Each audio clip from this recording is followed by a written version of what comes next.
Samedi 18 juin, l'inauguration du rond-point de la zone d'activité de Saint-Julien-Mont-Denis avait lieu.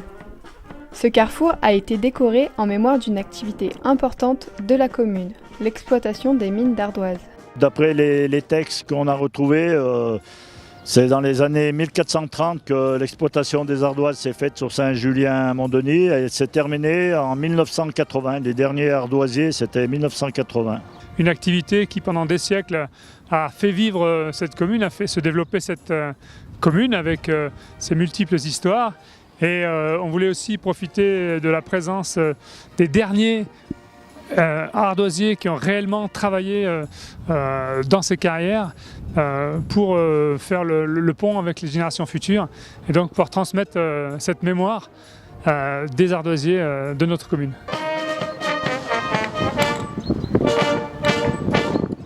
L'exploitation des ardoises, c'est bien sûr l'activité économique principale pendant des siècles sur notre commune. Aujourd'hui, on est dans une zone d'activité avec d'autres activités qui se développent, qui se diversifient bien sûr, mais on reste toujours sur de l'activité humaine, de l'entreprise humaine. Et donc ce rond-point est très symbolique et vraiment à sa bonne place ici, à l'entrée de Saint-Julien et au cœur de la zone d'activité.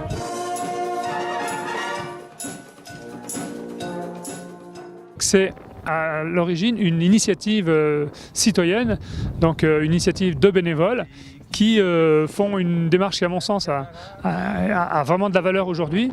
Se dire, voilà, plutôt que de demander à la commune de faire, on va proposer de faire et on va s'appuyer sur la commune ou sur les collectivités en l'occurrence, puisque la commune et la communauté de communes sont impliquées dans ce projet. En passant par Pont-à-Moffret, oui, de l'embauche j'ai bien demandé.